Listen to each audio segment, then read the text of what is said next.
when you looked at the competitive landscapes, there was a lot more competition in dermatology coming from the biologics, from oral therapies. It became a more crowded space. Pricing dynamics, value was going to be harder to prove out in that indication, where almost everything in chronic cough, even in our other indications, our lifecycle management indications, fell to the wayside. There was nothing that was working. And we had a clear point of differentiation over those, which is we work centrally in the brain and peripherally in the lungs. That's something I think we take a look at is what is the value? What is our key point of differentiation? And how can we service these patients differently while building shareholder value? And I think it was a really hard organizational decision to make that pivot and say, we're going to become a chronic cough company. But then once we made that shift and once we made that decision, it was then alignment on, all right, what are the right patients in which we can help the most, and how do we build the most value in these indications? Hello, and welcome to Pharma Sessions, a place for pharmaceutical leaders to come and learn from each other. I'm your host, Jonathan Kaskey. Technology and market trends are bringing change at an ever-accelerating rate, and no person, team, or company can afford to be left behind. Here, we dive into the strategies and tactics that our guests use to tackle these challenges and create new opportunities, and how you can do the same in your own organization. This episode of Pharma Sessions is sponsored by Xsunt, makers of the X1 reporting platform. On today's episode of Pharma Sessions, I'm thrilled to welcome Farrell Simon, Chief Commercial Officer at Trevi Therapeutics. Farrell brings a rare blend of scientific training and business leadership with a career spanning consumer health, big pharma, and now clinical stage biotech. I can't wait to discuss all of that, actually, because it's really interesting to see somebody go from a company like a Procter Gamble to leading billion-dollar franchises, to serving as chief of staff at Pfizer, and now building and scaling Trevi through clinical and funding milestones. So really, Farrell has operated at every stage of the biopharma lifecycle. And with that, I'm thrilled to get started. Welcome to the show. Yeah, thank you, Jonathan, for having me. Absolutely. All right. It is Monday morning. Snow is melting outside. Just as a little get to know you, what have you had to eat so far today? Oh, great question. Start off every day with a cheese omelet. And then clean up any scraps of waffle that my kids leave behind. What's your omelet technique? I'm just curious. It sounds crazy, but every morning, 7 egg whites, 1 full one split between my wife and I, and then a banana for, some extra stuff. Yeah, absolutely. Oh, that sounds delicious, actually.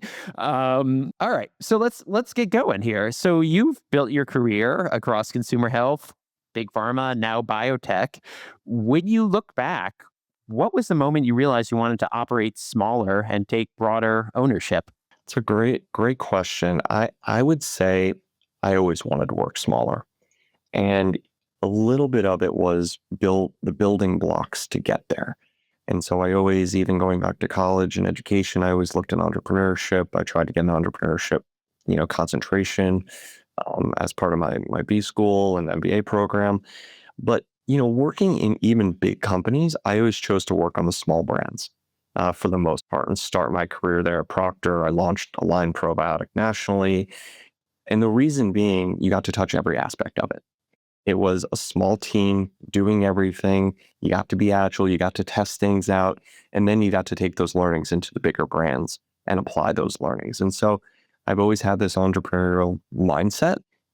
And I think when I, had a great career at Pfizer and got a lot of great experience across geographies, different stages of company, but in that chief of staff role, I got to see all the variety of learnings across the organization. And I knew that if I stayed there long enough, it would be hard to make that switch to a smaller biotech. And the timing was right, the opportunity was right. And I decided to make that switch to a small emerging biotech at the time. Very cool. So who were you chief of staff to? What position were you supporting? So to the head of the biopharma business unit. So I was first chief of staff to John Young, who managed Pfizer Innovative Health, pretty much all on-brand assets. And then I was chief of staff to Angela Wong. So I created that transition as she came in as the biopharma group president and stayed with her for a couple of years and just it was a great learning experience. It was probably one of the big career pivots I had. So, and this is across commercial, clinical, across everything for that business unit, or Mainly commercial operations, looking at launch excellence work streams, looking at operating plans, portfolio prioritization from the commercial mindset, and then external facing, earnings. How do we communicate those messages externally every quarter and in key earnings messages, which are really high stakes in a company like Pfizer? very cool. Well, you're now my third either current or former chief of staff guest. I did a full episode on it. You might actually find interesting. Steve Cirillo, who I met when he was at Takeda, and he's done this job for a number of places. I think now he's at Biogen, and then Martin McLaughlin was at Takeda also. But now he's got a chief of staff role at Teva, and it's a position I'm kind of fascinated about from a career growth. Actually, my wife did it in a different industry for Santander Bank, and it's a bit of an insane job, really, because it's like when she was doing it, she did it before she was pregnant, but then she was pregnant, but she kept a suitcase and a change of clothes at the office in case she had to, hop a plane to, in her case, Santander, Spain. But it was like, it's not really a 9 to 5 job. It's a very interesting job, I think. But I'd say it is one of the most valuable jobs because of the vantage point you get. You get to see all the organizations, all the business units, whatever you're chief of staff to, but you also get to see the executive team and the executive presence and, at Pfizer, the ELT, up to the CEO and sitting in those meetings and learning from those leaders, which I think has just tremendously helped me shape how I want to show up as a leader. Oh, I'm sure. And now you get to apply some of that to your own kind of following the entrepreneurial bent you talked about earlier. But let's stay in the commercial realm for a bit, just because that was what we're talking about at Pfizer. So when we're talking about commercial leadership, we're often thinking about launch, right? There's so much around launch. From your perspective, having seen this many times, when does a successful launch really begin? I mean, successful launch begins in phase 2. And even prior to that, probably phase 2A. And the reason is, when you look at the drivers of a successful launch, a lot of them start with the right endpoints. And getting those endpoints into your proof of concept, your phase 2B kind of confirmatory study, and having the least amount of changes from your phase 2B to your phase 3 transition de-risks the asset and really helps you understand where can this provide value, not only to the patient themselves, but also to the providers and also to the payers. So integrating that, I think the earlier the better. Not all companies, I think, share that mindset, and not all companies can afford to integrate that at a full-time position, right? They can do it through advisory positions, but starting earlier, the earlier the better. Yeah, for a bit, I worked for a company. We did a ton of virtual advisory boards, and somebody had to be pretty aggressive to be doing this at phase 2B. It was really phase 3 when all that work started coming up. But what I thought was really cool was, I mean, why wouldn't you talk to, for example, your access folks earlier in the stage so that hey, this is the endpoints we're designing for. Are these going to get us the formulary status we need, for example, right? Like, there's all sorts of questions that really are much greater value if you can answer them earlier in the process. So are you doing any of that work at Trevi? Yeah, I think the benefit of having the commercial leadership, and there was a CCO in before me, and he did a great job of integrating that commercial mindset throughout the organization. And I think we've done a great job of partnering across the organization from clinical development to commercial to make sure those value drivers, depending on the stakeholder, are integrated into the trial, and that we truly understand and building that overall value story as we get closer to launch. And one of the things you mentioned was if you could afford it, right? And I'm assuming that your budgets are very different if you're at a company like Pfizer versus at a company like Trevi. And honestly, a lot of people that listening to this aren't at the Pfizers of the world. There's a lot of people in biotechs who are always saying, "Oh, I wish I had that resource or this resource." So how do you think about launch preparedness? How does that differ when you're in this situation? I don't know if it's different in resources, right, between a large versus small. I think it's how the companies have grown up. there's always a trade-off of when do you spend what do you stage gate your spending off of? And I think that's the key metric is what are you looking to achieve and how do you then have that inflection point of spending so that then you're ramping the organization at the right time point. In big pharma, you have new product planning groups that look across assets and are saying, all right, here's how we look at it. Here's how we integrate that knowledge, probably before even a brand team is set up. And something like a Trevi, when I joined a small 25 person organization, you're doing commercial, but you're also are wearing so many other hats. I was also very integrated in terms of business development and in corporate communications. At times, I was leading CMC and project management. And so you have a commercial mindset, but you also have to be open and agile to wearing the hats that are how do I contribute to the company today and in what I'm doing and what my skill set is and what my strengths can provide that. This is all very interesting because so CMC was a world I knew nothing about, and then at one point I was like, "Oh my God, I have to have these conversations with CMC people," and it's like a whole different language, right? So how do you manage that as a leader where that might not be your strengths to the degree that it is the people that you're talking to and trying to lead in that organization? I think it's really how do I help? Right. It's not necessarily the subject matter expertise because I didn't have that in CMC. I have a scientific background. I've dealt with that in the past, but I'm not a CMC leader. But it's how do I help out in the ways that I do? How do I actually hire the right people and get them into the spot so that they are educating and building out the organization they need to? And that's exactly what we did, is at the right kind of inflection point. Once we got positive data in phase 2B, we went out and hired a CMC leader who was just fantastic in the organization. And that he brings that expertise. Or you have consultants, right? I think that's a emerging or a small, we're no longer emerging, where we've actually built up the company and we're over $1 billion valuation, which is always great to see. But you leverage subject matter expertise through a consultant model. And so that you're not bringing a full-time hire on, but you're getting that knowledge integrated into the company in order to have the best final product that you can. Right. So you're supporting, you're advancing the ball as much as possible and as much as makes sense given where you are with your clinical readouts, and then kind of preparing to move faster when you take that next step. And they can do gap analysis, right? Tell you what you don't know. And I think that's probably the first step is assessing. Learned this way back in the day at Procter Gamble of first thing you do is assess the landscape. You have to understand what do I know and what might I not know. And that's where consultants who go deep, right? Mile deep, inch wide, can really help you out. So let's talk more about the Procter & Gamble background, because when I think Procter & Gamble, I think probably one of the best marketing companies out there.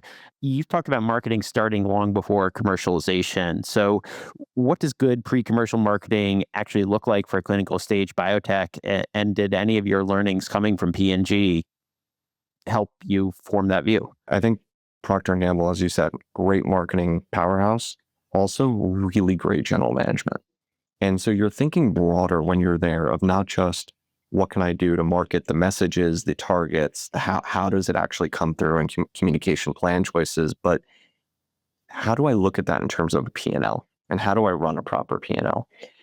So when I look at starting that early, I categorize it in terms of what type of launch are we working with at the most basic level? Are we building a category? Are we competing in a category? Are we changing a category and how it's operating? That helps lay the framework of what do we need to start doing. Something in chronic cough in IPF, which is our lead indication, there's nothing out there. Physicians know the high unmet need. There's no approved therapies in the space. We're building a category. And so that then helps shape the thinking of what we need to do in terms of market development work. And I think that's a key role is what do we need to do in market development in order to raise the burden of disease, in order to raise the urgency to treat once a therapy is hopefully approved in this space. But that's a very different model than if you were to compete. and if there were existing therapies in the space. So I think Procter taught me to take a step back, look at the landscape, and then determine their model of who, what, and how. Who is the right target for that message? And what are you going to say, and how are you going to say it most effectively? Mm-hmm. Just a hyper focus on some of the marketing fundamentals, right? And then when you think about applying that, I mean, it's really not different at all from the work that we see all the time in pharma, which is who should my reps be seeing? What should they be saying? How should they be delivering the message? How do you even reach some of these people, right? It all is the same. Or swap out reps for MSLs, and it's the same thing that medical is thinking about. It's all about personalization when it comes down to it. And I think with newer technologies, you can get more personalized in what you're doing. And I think AI is only going to help enhance that. 100%. So then part of that, right, that landscape analysis, maybe not so much now, but in your past, right, there's been times I'm sure where you've had to make some tough portfolio decisions, continuing development or stopping development. The data coming in and the strength of that, I'm sure is a huge part of it, but also that competitive landscape and what's likely to come out of it. So how do leaders balance scientific promise with that commercial reality? Difficult. I think it's almost an impossible question without using examples, right? Yeah. So can you share an example? Yeah, I think Trevi was right at that crux of that decision making a couple of years ago. We had a lead indication in dermatology and prurigo nodularis, and we had an early stage in chronic cough and IPF. And we had a successful trial in dermatology. We had an even more successful early stage in chronic cough. And when you looked at the competitive landscapes, there was a lot more competition in dermatology coming from the biologics, from oral therapies. It became a more crowded space. Pricing dynamics, value was going to be harder to prove out in that indication, where almost everything in chronic cough, even in our other indications, our lifecycle management indications, fell to the wayside. There was nothing that was working. And we had a clear point of differentiation over those, which is we work centrally in the brain and peripherally in the lungs. And that's something I think we take a look at is what is the value? What is our key point of differentiation? And how can we service these patients differently while building shareholder value? And I think it was a really hard organizational decision to make that pivot and say, we're going to become a chronic cough company. But then once we made that shift and once we made that decision, it was then alignment on, all right, what are the right patients in which we can help the most, and how do we build the most value in these indications? It's so interesting how much of what you're talking about is very universal in the startup world. So I took a role at a startup maybe 6-7 months ago at this point. And some of the best advice I got when I was talking to various people who have mentored me throughout my career is focus, right? Like you cannot do everything. You need to make decisions with the best information you have, and then double down, triple down on that particular path. And sometimes it's easier said than done when there's a number of things that look like they could be good options. But it sounds like you've taken this at a fundamental level of ceasing a somewhat promising clinical trial and saying this is the company that we're running at this stage. Well, I think that's a senior management discussion, right? Our CEO has done a great job leading the way there. It's a good partnership with clinical development on where can we be successful, where do we think we can be successful, and where do the opportunities lie. And I always go back to almost like a rapid prototyping model. How do you test and learn? Like how do you be agile? But once you make those changes and once you make the decision, then how do we mobilize quickly? And that's sometimes hard for organizations to do because you have a lot of stakeholders. You have a board who has really great experience, who give you ideas. You have investors who challenge why are you doing what you're doing, and also have seen the landscape across therapeutic areas. So you kind of take the nuggets from everybody and you have a nice discussion, and then you try to make the right decision. So let's hang out on this topic for a little bit because it's something that is, I don't want to say it's been bugging me, but it's something I've been wanting to explore a little bit where, I think a lot of pharma folks, at least people that I'm talking to, have really bought into this sort of tech mindset of fail fast, test and learn, right? Adjust, pivot. Working for a tech company, it's actually really easy. Like we can, especially now with AI, we're like, hey, I have an idea for a product thing. Our developers can spin it up ridiculously fast, not like the final product, but something good enough to talk about and to show and get feedback on. We can go have some conversations. We can come back. And if it's like, no, that was a dumb idea, don't do that. Worst thing is we've wasted, 4 or 5 days of, time. Pharma world is very different, right? So how in a world of like multi-year clinical trials, millions of dollars of investments, how do you actually test and learn and fail fast and do all of that lean startup type stuff? I don't know if you can fail fast, right, in pharma, but some of it is what are your decision points? And if we ran a trial on IPF chronic cough and were successful, then what makes sense as the next indications? Like we took a hard look and we said, look, this sits in a broader category of interstitial lung disease. That is underpinned by similar biology. And it gives you somewhat of confidence on why is the drug working in one population and why does it have the potential to work in another. And I think that in pharma is probably the fail fast mentality is how do you go back to the confidence in the drug and also the confidence in being able to run the right trial to prove out that success and have a market opportunity that's valuable. And those three things rarely align. And I think it's finding the intersection of those three that provides the most value because what I have seen in other companies and in earlier stage companies is you have a lot of a scientific founder mindset and they can run the right trial and they have the biological plausibility, but it may not lead to the best market opportunity. And it goes back to our prior conversation of unless you integrate that mindset early, you may launch an indication with unfavorable pricing, and then you're stuck with it in an indication that's actually more valuable. So without understanding those commercial dynamics, it's hard to really set that favorable path forward.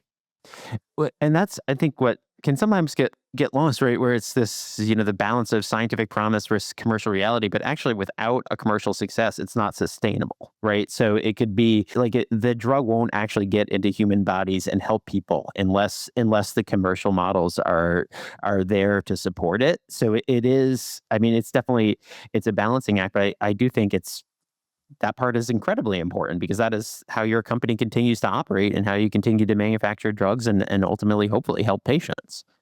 I do feel, in terms of failing fast, it may not be on the clinical development side, but it will be in the commercial model. As we do targeting, as we, get closer to launch and with sales reps, you're going to look at A/B testing on messaging. You're going to look at who is responding to what types of messaging and or vehicles and channels.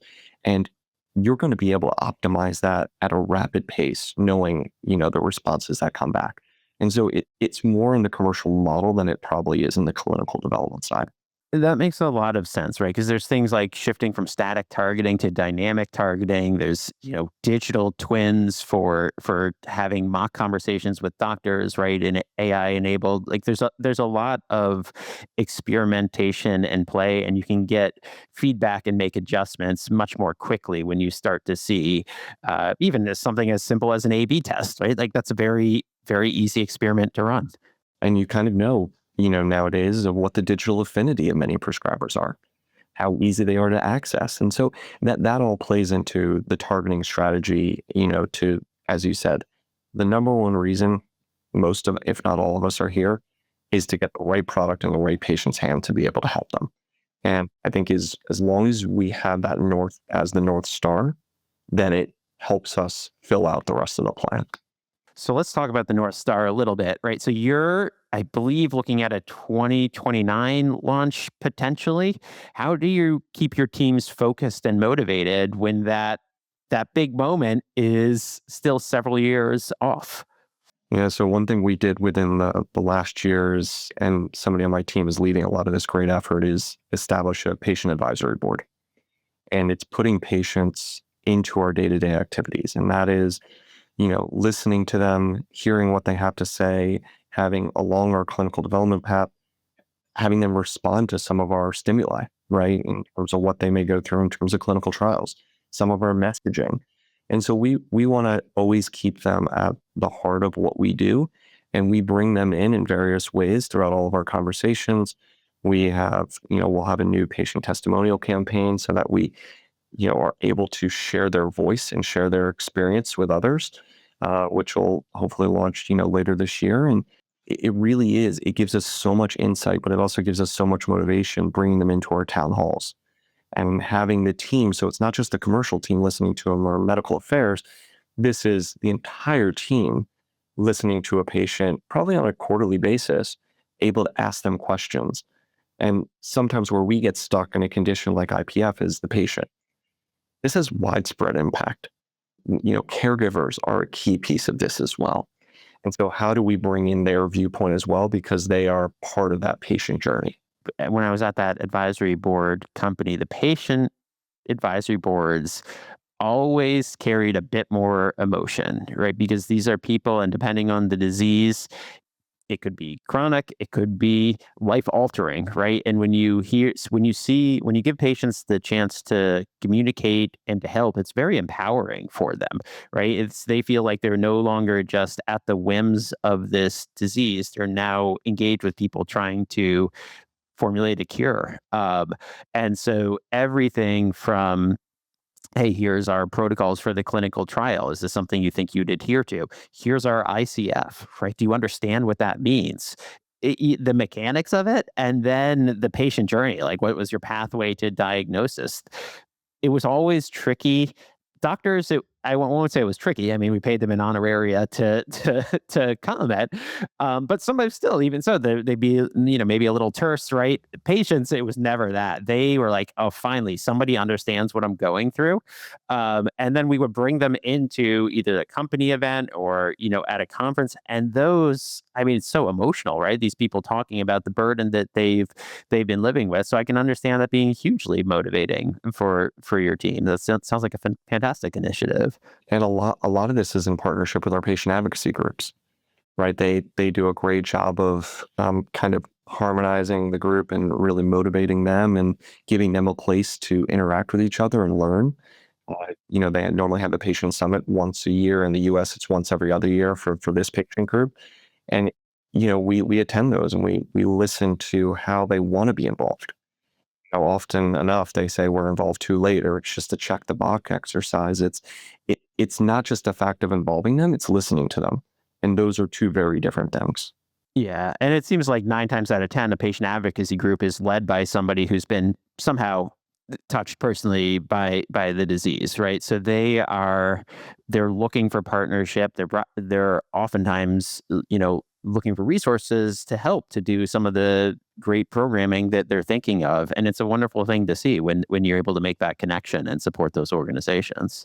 All right, let's wrap up with just a couple maybe take a step back questions. But for people considering a move from big pharma to biotech, what do you think's like a hard truth about that transition they should understand before making the leap?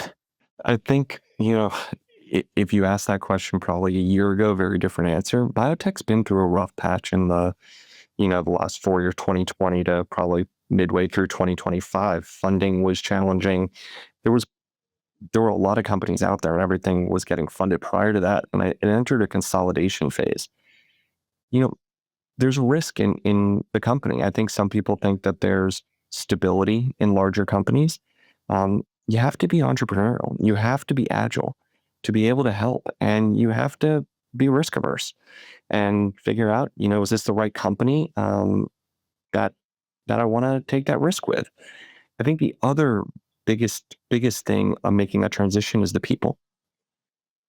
You're normally going to a much smaller organization and fit means a lot more than fit does in a large company.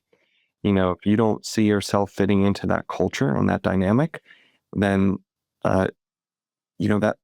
that could be challenging, staying in that smaller company for a longer period of time. So I think those are the two biggest considerations that people look at. But, for those that are ready for it, it's an exciting place. And I feel like you get closer to the patient being in a smaller company than you do at a large one. And so then how do you suggest people make that risk tolerance decision?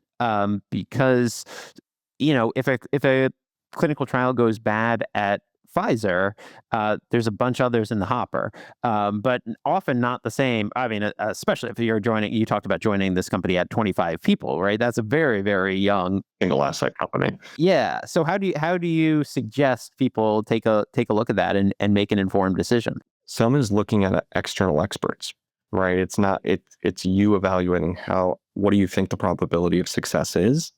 Some of it is, do you archetyping the type of company you want to go to? Is it a single asset company? Is it a platform company that even if one may not work out, you have 3 or 4 other avenues that can prove out, the biological method? I can't give any guidance to anybody because that is such a personal choice. I think in your set of circumstances of how much risk do you want to take? What type of personal situation are you in? And location plays into it as well. Are you willing to move for these types of opportunities, and are you ready for it? Like mentally, family wise, and you have to have a good family support system to do it.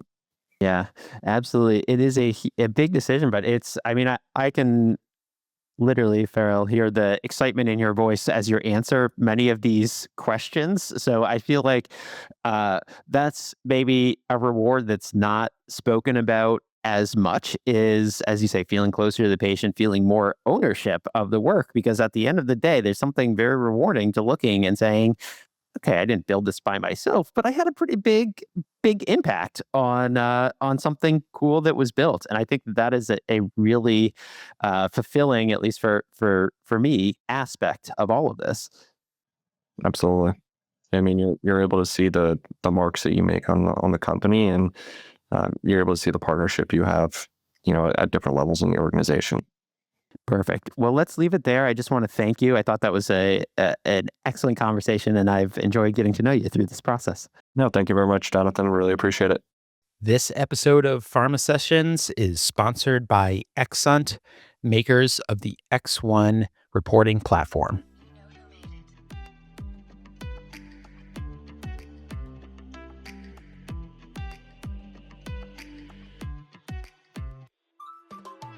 And that's a wrap on today's episode of Pharma Sessions with me, Jonathan Kaskey. If you enjoyed today's conversation, don't forget to hit follow or subscribe and share it with someone else in the pharma world who might need to hear it. For more on pharma trends, career growth, and business strategies, connect with me, Jonathan Kaskey, on LinkedIn. Until next time, thanks for listening.